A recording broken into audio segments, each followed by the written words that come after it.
আসসালামু আলাইকুম ওরহমতুল্লাহি ওবারাকাতু। প্রিয় বন্ধুগণ, আমরা প্রথম পর্বে আলোচনা করেছিলাম আবু বকর রাদিয়াল্লাহু তাআলা আনহুর জীবনী সম্পর্কে। আজকে তার দ্বিতীয় পর্ব। তো চলুন দ্বিতীয় পর্বটি শুরু করা যাক। আমরা আজকে আলোচনা করব তার জ্ঞান। সাহাবাদের মধ্যে কোরআনে সবচেয়ে বেশি জ্ঞান ছিল তার।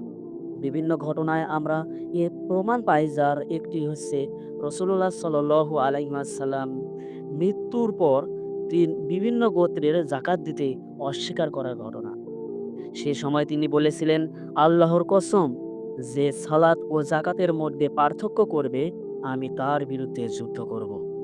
যদি তারা রাসূলুল্লাহ সাল্লাল্লাহু আলাইহি ওয়াসাল্লামের সময় দিত, এমন একটি উটের গলার রশিও দিতে অস্বীকার করে, অথচ তখন ওমর রাদিয়াল্লাহু তাআলা আনহুর মতো সাহাবীরাও তাদের বিরুদ্ধে কঠোর হতে ইতস্তত করেছিলেন।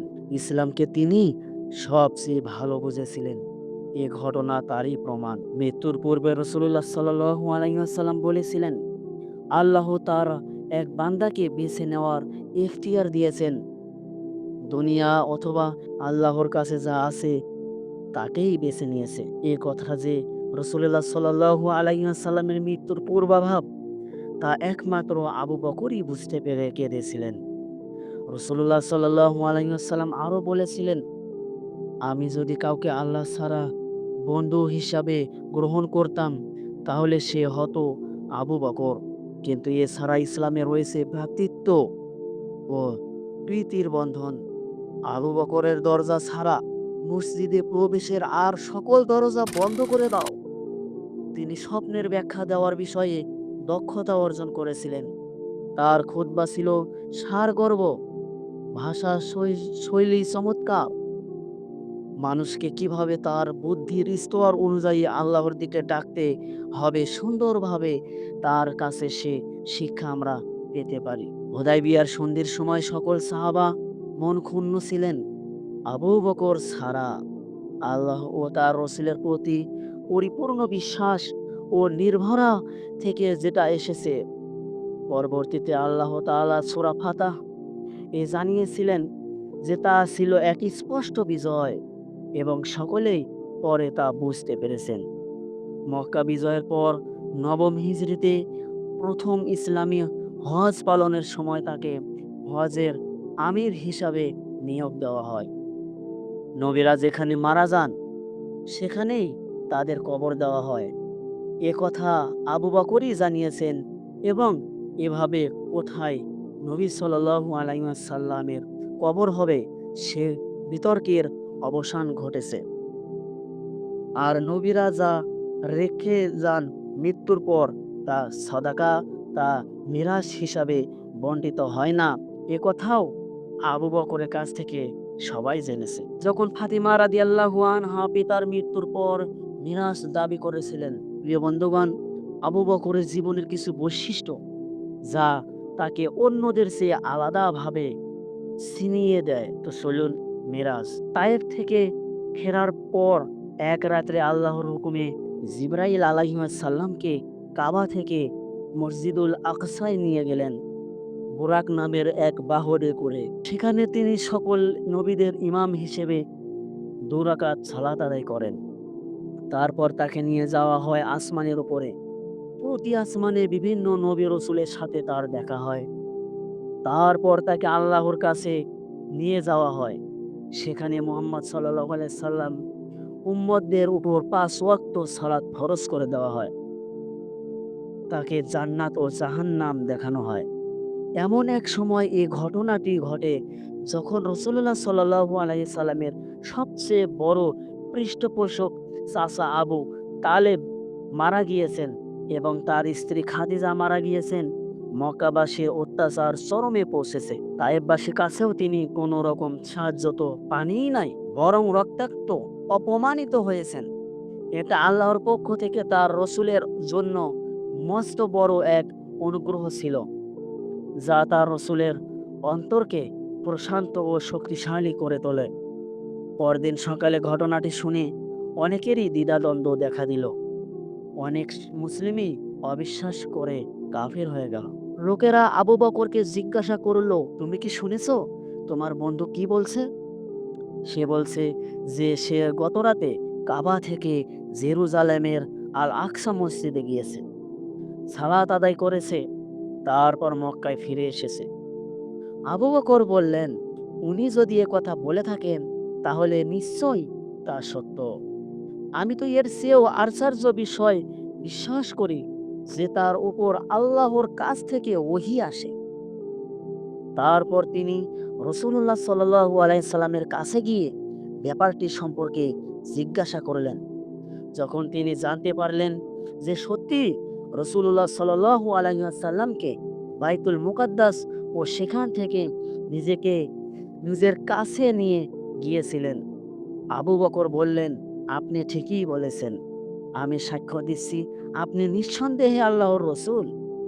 তখন রসুল্লাহ সাল্লাল্লাহু আলাইহি সাল্লাম বললেন, আবু বকর, তুমি সিদ্দিক। এভাবে আবু বকর সিদ্দিক হিসাবে খ্যাতি লাভ করেন। নবী রসুলদের পরেই সিদ্দিকের মর্যাদা। রসুল্লাহ সাল্লাল্লাহু আলাইহি ওয়াসাল্লাম যদি কিছু বলে থাকেন তবে তা সত্যি। আবু বকরের কথা থেকে আমরা হাদিসে চাচাইয়ের এই মূলনীতি পাই। হিজরত সহিহ রসুল্লাহ সাল্লাল্লাহু আলাইহি সাল্লামের সাথে আবু বকরের হিজরত সম্পর্কে আয়েশা রাদিয়াল্লাহু তাআলা আনহা বলেছেন যে রাসূলুল্লাহ সাল্লাল্লাহু আলাইহি ওয়াসাল্লাম সাধারণ সকালে বা সন্ধ্যায় তাদের বাড়িতে আসতেন। একদিন তিনি দুপুরে এলেন, এমন একটা সময়ে যে বোঝা যাচ্ছিল গুরুত্বপূর্ণ কিছু ঘটতে যাচ্ছে। আবু বকর দরজা খুললেন। রাসূলুল্লাহ সাল্লাল্লাহু আলাইহি ওয়াসাল্লাম তাকে জানালেন যে আল্লাহ তাকে মদিনায় হিজরত করার অনুমতি দিয়েছেন। আবু বকর জিজ্ঞাসা করলেন, আমিও কি আপনার সাথে যেতে পারবো? রাসূলুল্লাহ সাল্লাল্লাহু আলাইহি ওয়াসাল্লাম বললেন, হ্যাঁ, তুমিও যেতে পারবে। আনন্দে আবু বকর কেঁদে ফেললেন। রাসূলুল্লাহ সাল্লাল্লাহু আলাইহি সাল্লামের সঙ্গী হবেন, এটাই ছিল তার আনন্দ। অথচ হিজরতের কাজটি ছিল অত্যন্ত বিপজ্জনক। ধরা পড়লে অবধারিত মৃত্যু। আগেই আবু বকর হিজরতের জন্য দুটো উট তৈরি করে রেখেছিলেন।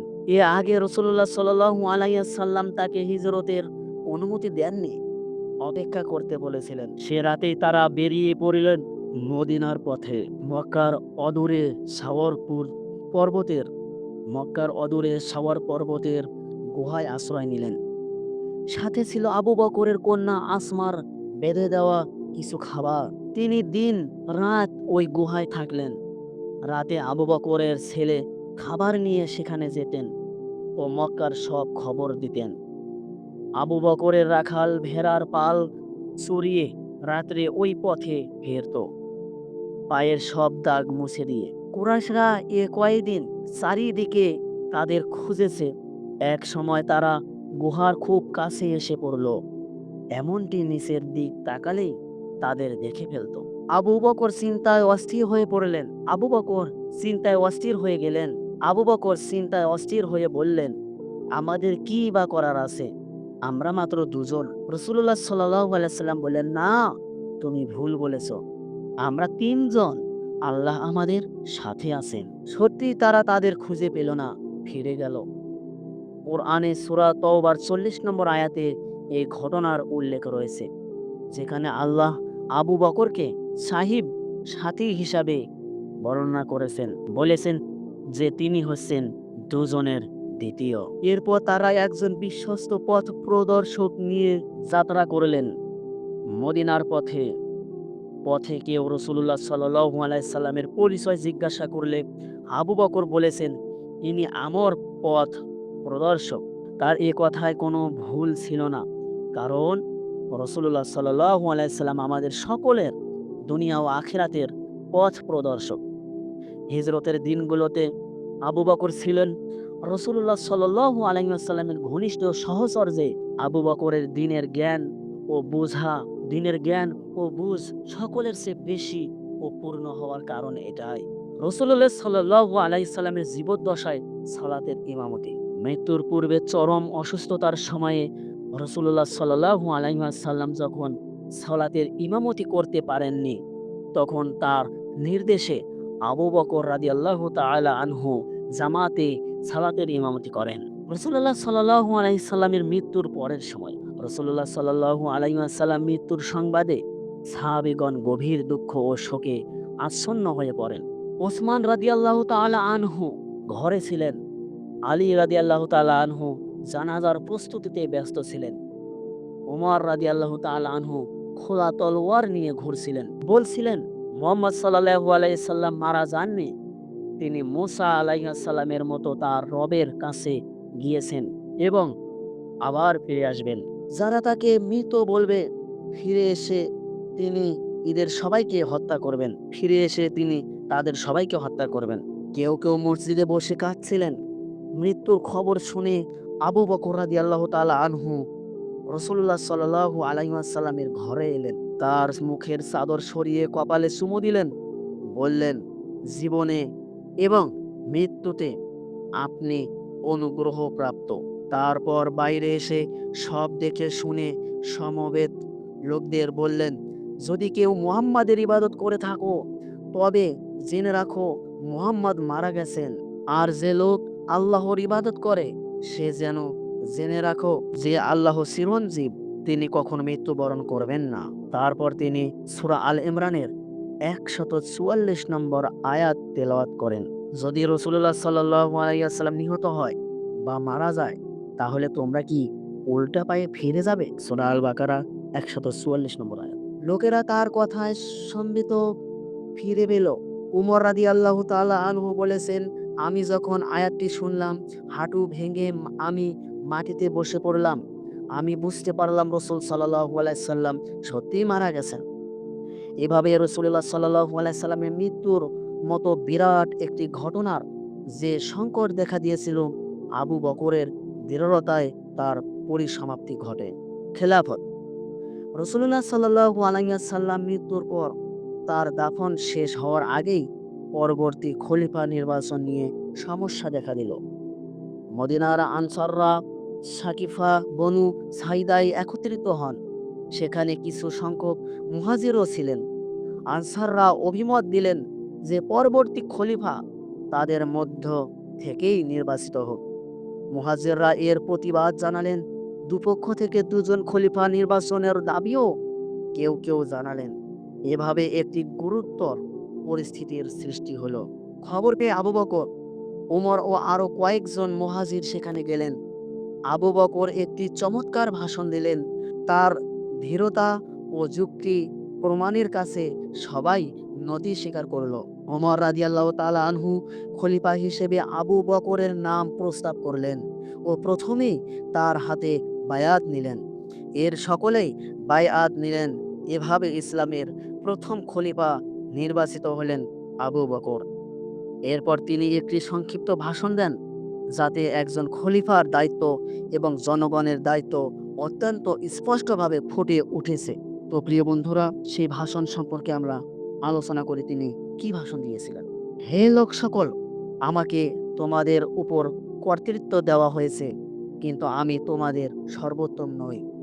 সুতরাং যদি আমি সঠিক কাজ করি তবে আমাকে সাহায্য করো, এবং যদি আমি ভুল করি তবে আমাকে সংশোধন করে দিও। সততা একটি পবিত্র আমানত এবং মিথ্যা হচ্ছে বিশ্বাসঘাতকতা। তোমাদের দুর্বলরা ততক্ষণ পর্যন্ত সবল যতক্ষণ পর্যন্ত আমি তাকে তার অধিকার আদায় করে দেই, ইনশাআল্লাহ। এবং তোমাদের শক্তিশালীরা ততক্ষণ পর্যন্ত দুর্বল যতক্ষণ পর্যন্ত আমি তাদের কাছে পাওনা আদায় করে দেই, ইনশাআল্লাহ। কোনো জাতি জিহাদ ত্যাগ করলে আল্লাহ তাকে লাঞ্ছিত না করে ছাড়বেন না।